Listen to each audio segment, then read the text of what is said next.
बिस्मिल्लाहिर्रहमानिर्रहीम। अगला टॉपिक जो है ना हमारा वो आ रहा है कम्बिनेशन मिस्टेक्स। ये भी पार्ट है हमारा इसका एग्रीमेंट मिस्टेक्स का।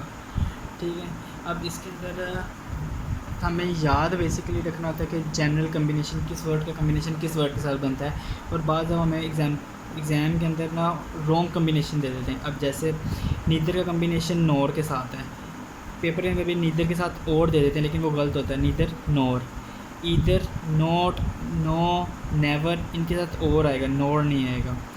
स्कैर्सली, हार्डली, बेयरली, इनके साथ व्हेन आएगा, देन नहीं आएगा। नो सूनर के साथ देन आएगा, व्हेन नहीं आएगा। नॉट ओनली के साथ but also, but to as well. ठीक है, नो वन के साथ बट आएगा, नथिंग के साथ बट आएगा। दो, आल्दो के साथ कोमा का कम्बिनेशन बहुत ज़्यादा आता है। येट जो है ये हमारे पास एक ओल्ड फैशन है, लेकिन अब ये यूज़ नहीं होता। पेपर के अंदर हमारे पास कोमा का आता है कम्बिनेशन। बोथ के साथ एंड आता है, ना कि नोर। रेदर के साथ देन आता है, बट नहीं आता। बिटवीन के साथ कम्बिनेशन है एंड का। वेदर के साथ और का है और नॉट का है, एंड का नहीं है। द सेम के साथ डैट। दोस्त के साथ हु। मतलब आगे जो लिखे हुए इनका कम्बिनेशन के अंदर आदत होते हैं पेपर के अंदर, लेकिन वो गलत होते हैं। अपने ग्रीन वाले जो हैं ये हमारे पास सही कम्बिनेशन दिए हुए हैं। अब वेरी और मैच, इन दोनों को ना मॉडिफायर्स कहते हैं। ठीक है, वेरी के साथ हमारे पास फर्स्ट डिग्री के साथ आईएनजी फॉर्म आ सकती है, और मच के साथ सेकंड डिग्री के साथ हमारे पास थर्ड फॉर्म आ सकती है। अब हमारे पास कुछ प्रेपोजिशंस हैं जो कम्बिनेशन के अंदर आ जाती हैं। बोथ के साथ बिटवीन का कम्बिनेशन है, ना कि अमंग का। ये हमारे पास प्रेपोजिशंस हैं। ठीक है, ऑल के साथ अमंग आती है। फ्रॉम के साथ टू भी आ सकता है और टिल भी आ सकता है। टिल तब आता है जब हमारे पास टाइम का जिक्र हो, और जब हमारे पास रेंज का जिक्र हो या डिस्टेंस का जिक्र हो, तो अब हम टू यूज़ कर सकते हैं। नो अदर के साथ कम्बिनेशन है देन का, और एंड का कम्बिनेशन नो अदर के साथ नहीं है। लेस के साथ कम्बिनेशन देन का, देन एनी का के साथ अदर का, ना कि एल्स का। मतलब एल्स का कम्बिनेशन नहीं है। देन एनी अदर है, देन एनी एल्स नहीं है। एज के साथ सो का है, ना कि सच का। एज एडजेक्टिव एज आएगा। To adjective to plus first form आएगी, ना कि वेरी आएगा।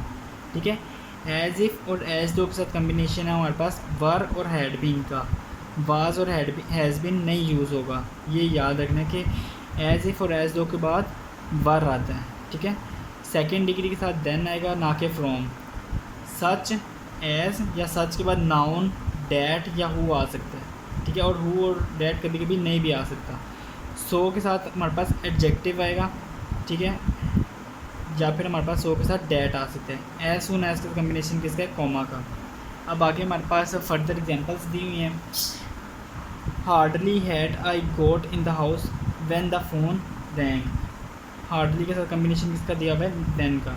ठीक है, फिर उसके बाद Fleming lacked both training and equipments, both के साथ एंड का कम्बिनेशन। अब ये जितनी एग्जांपल्स हैं ना, ये आपके पास दी गई हुई हैं किसकी, कम्बिनेशंस की। तो आप इसको अगर आप स्टॉप करके भी देखो ना, तो आप इसको खुद भी देख सकते हो कि किसके साथ कौन सी एग्जांपल दी हुई है, मतलब किसके साथ कौन सा कम्बिनेशन बन रहा है। ठीक है, अब हमारे पास आता है कम्बिनेशन ऑफ वर्ड्स कैलोकेशन। कैलोकेशन कहते हैं मतलब कोई भी दो वर्ड्स की तरह एसोसिएशन। जैसे हमारे पास एसिड एक वर्ड है, अब इसके साथ हम पावरफुल और स्ट्रॉन्ग, ये दोनों हमारे पास मजबूत के लिए यूज़ होते हैं। मतलब इसका कैलोकेशन के साथ एसोसिएशन बन सकती है। अब उसमें मिस्टेक है, डुआ मिस्टेक भी हो सकती है, मेका मिस्टेक भी हो सकती है, गलती करना।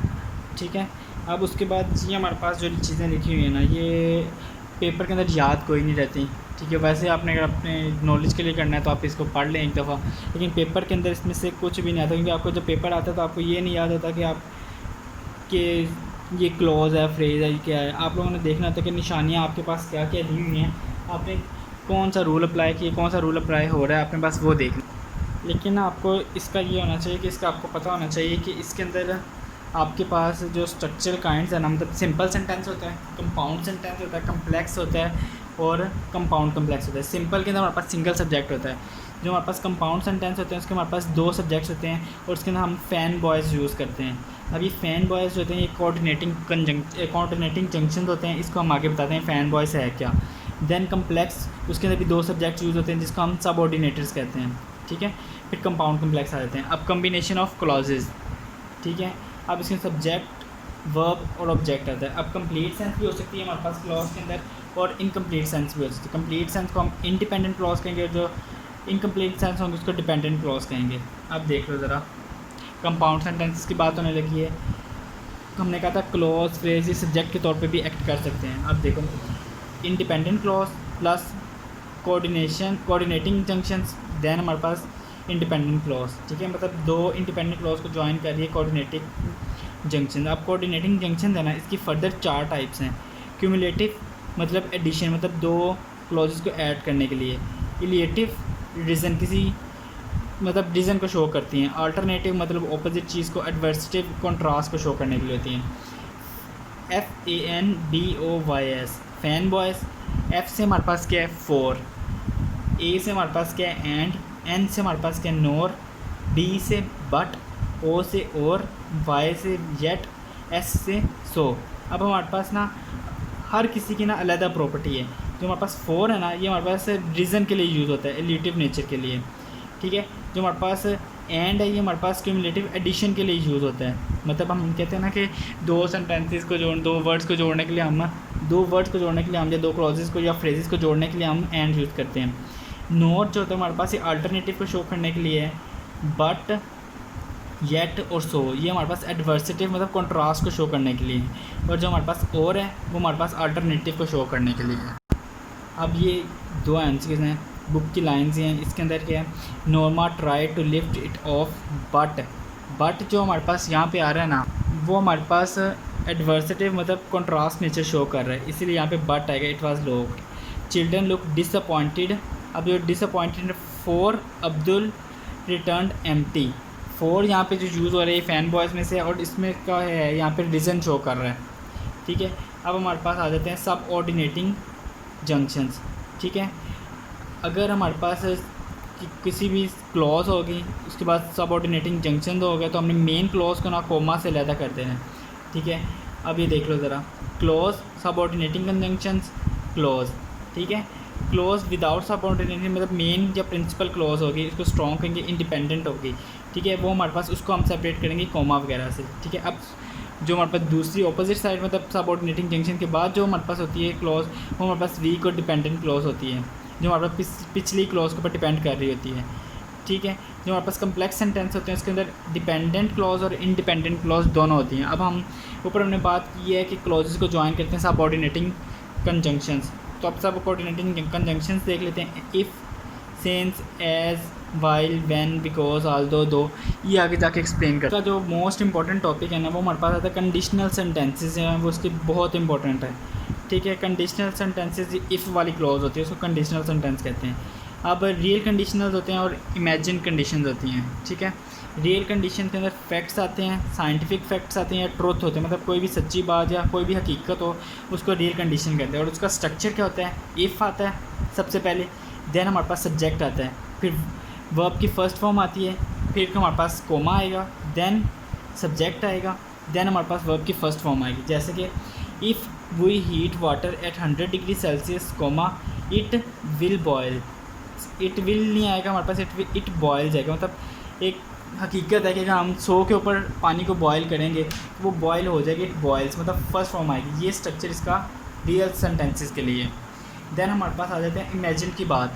इमेजिन के अंदर हमारे पास ना फर्स्ट कंडीशन होती है, सेकंड कंडीशन होती है और थर्ड कंडीशनल सेंटेंस होते हैं। अब जो कंडीशनल सेंटेंसेस है ना, इनका आपको बेसिकली स्ट्रक्चर याद होना चाहिए कि किसके बाद क्या है, किसके बाद क्या है। इफ़ सब्जेक्ट प्लस वर्ब की फ़र्स्ट फॉर्म आएगी, उसके बाद कॉमा, देन सब्जेक्ट, फिर हम विल शैल के बाद फर्स्ट फॉर्म आ जाएगी, ठीक है भैया। एस या ई एस फॉर्म जो है हमारे पास। फिर हमारे पास सेकंड कंडीशन आ जाती है इसके अंदर, if plus second subject, then second form या वर आएगा, फिर उसके बाद हम अगले हिस्से के अंदर would plus first form use करेंगे, ठीक है। देन हमारे पास अगर थर्ड कंडीशनल सेंटेंस की अगर हम बात करें, थर्ड कंडीशन के अंदर हम कहते हैं कि if plus subject plus had plus third form, ठीक है। फिर उसके बाद हम अगले हिस्से में वुड हैव के साथ थर्ड फॉर्म यूज़ करेंगे, ठीक हो गया। अब ये नीचे ना उनकी एग्जांपल्स दी हुई हैं एक एक, तो वो आप खुद ही देख लो तो आपको ना ऊपर रूल्स का सारा क्लियर हो जाएगा।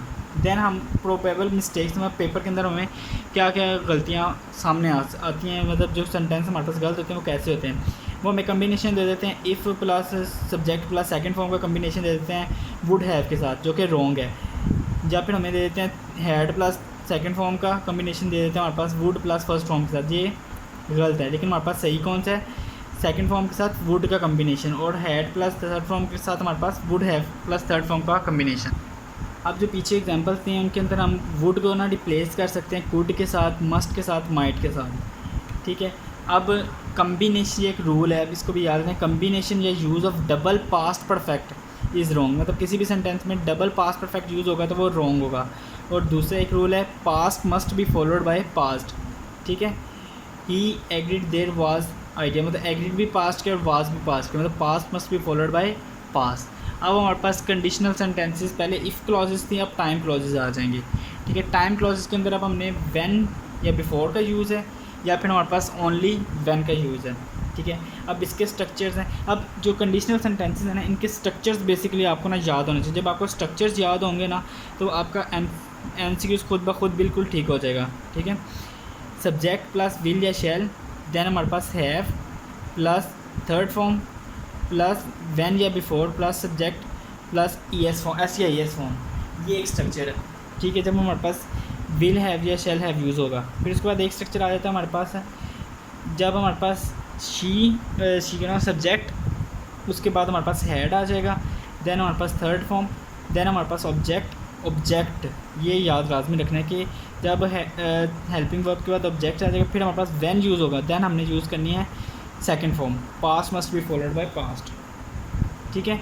देन उसके बाद ये दो example, the students will have completed the course before the test starts, will have, ठीक हो गया, थर्ड फॉर्म कंप्लीटेड हो गया, फिर व्हेन या बिफोर आएगा, बिफोर लगा दिया हमने, सब्जेक्ट आ गया, द टेस्ट स्टार्टेड या स्टार्ट्स हमने लगा दिया, ठीक है। अब इसी तरह ये नीचे वाली एग्जांपल है, Norma had just turn the super sticks before या व्हेन द फोन रैंग, ठीक है। Had plus third form, before when का यूज़, देन हम रैंग सेकंड फॉर्म यूज़ करते हैं सब्जेक्ट के बाद।